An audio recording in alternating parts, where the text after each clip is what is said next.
When you look at a world map, it seems so permanent. All those countries with their neat borders. It just feels like that's how the world has always been. But what if I told you that this entire idea, a world of nations, is actually pretty new?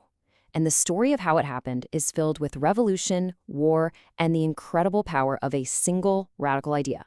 Let's get into it. Just look at this. It's this amazing utopian dream from 1848. It's a vision of a world where people aren't subjects of some king, but citizens of their own nation, all marching together towards freedom. It's a beautiful thought, right? But how do we get from this dream to the often violent reality that completely redrew the map of Europe? That's the question we're going to tackle. All right. To really get how revolutionary this idea of a nation was, we need to rewind. We're going back to the mid-18th century, to a world that looked very, very different.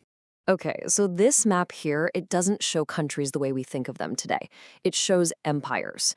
Back then, you weren't Austrian or Italian. No, you were a subject of the Habsburg Emperor. Your loyalty wasn't to a flag or a people, it was to a single ruler, to a dynasty. It's a totally different way of seeing the world. I mean, just take the Habsburg Empire, for instance. It was this wild patchwork of people. German speakers, Italians, Hungarians, Poles, Czechs, you name it. They didn't share a language, they didn't share a culture. The only thing holding it all together was their shared loyalty to the emperor. The idea that they were all one people, it just wasn't a thing. So what changed everything? What was the spark that lit the fuse for this massive transformation? Well, it all goes back to one single explosive event, the French Revolution. The French revolutionaries dropped these two bombshell ideas on the world: la patrie, the fatherland, and le citoyen, the citizen. And this was a complete game changer. Suddenly, power didn't come from God down to a king.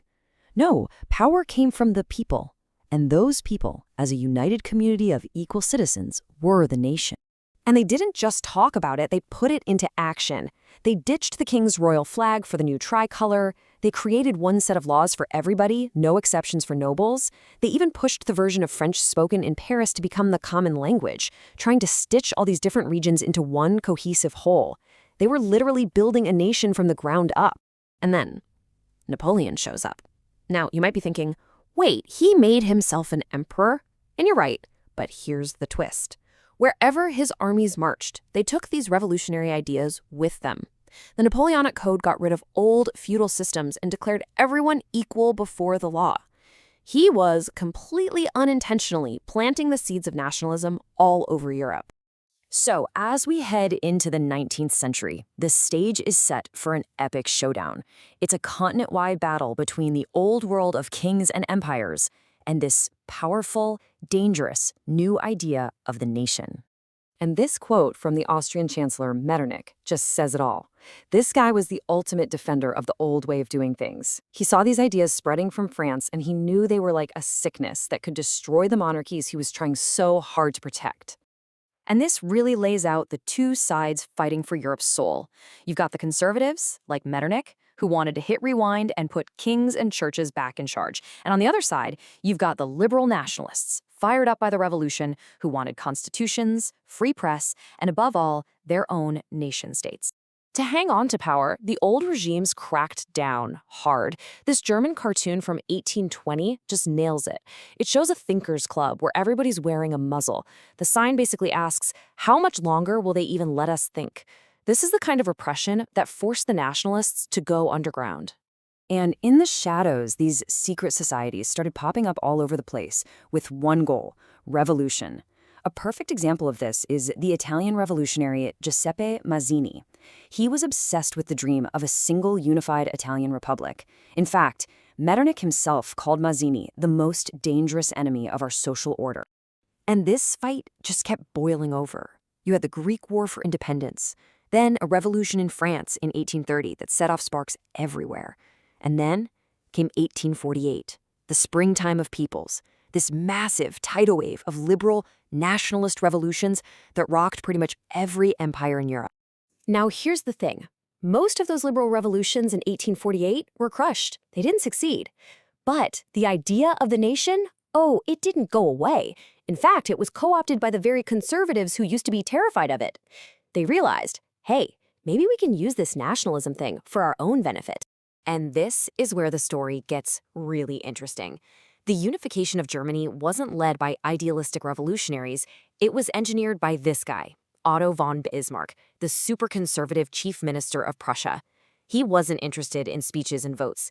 He famously said that Germany would be united not by talk, but by iron and blood. And he wasn't kidding. His plan was brutally simple and effective. He built up Prussia's army, and then, in less than a decade, he intentionally started and won 3 quick wars.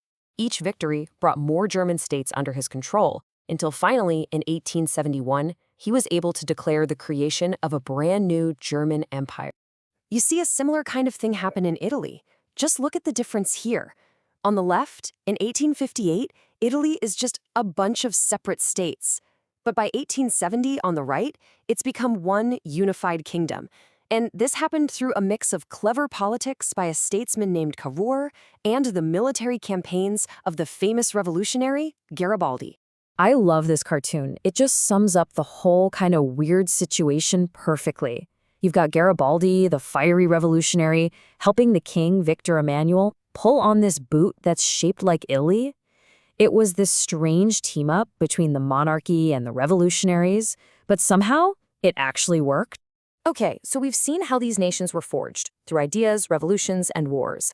But that brings us to a much deeper, more fundamental question. What even is a nation? What is this idea that so many people were willing to fight and die for?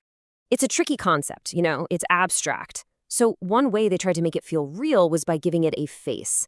Artists created these allegories, these symbolic figures, usually women, to represent the nation. This one is Germania, a powerful symbol for the German people to rally around. But maybe the most profound answer came from a French philosopher named Ernst Renan. He argued that a nation isn't really about a shared race or language or even territory. He said its existence is a daily plebiscite, basically a choice that people have to make every single day.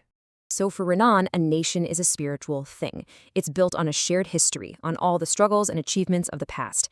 But, and this is the crucial part, it also needs a common will right now, a collective desire to keep the project going. It's a massive act of solidarity, a conscious choice to be a people together. And that's really the idea I want to leave you with. If Renan was right, if a nation isn't just a fact but a choice that has to be remade day after day, what does that mean for us today? In our own complicated world, what is it, really, that keeps a nation together?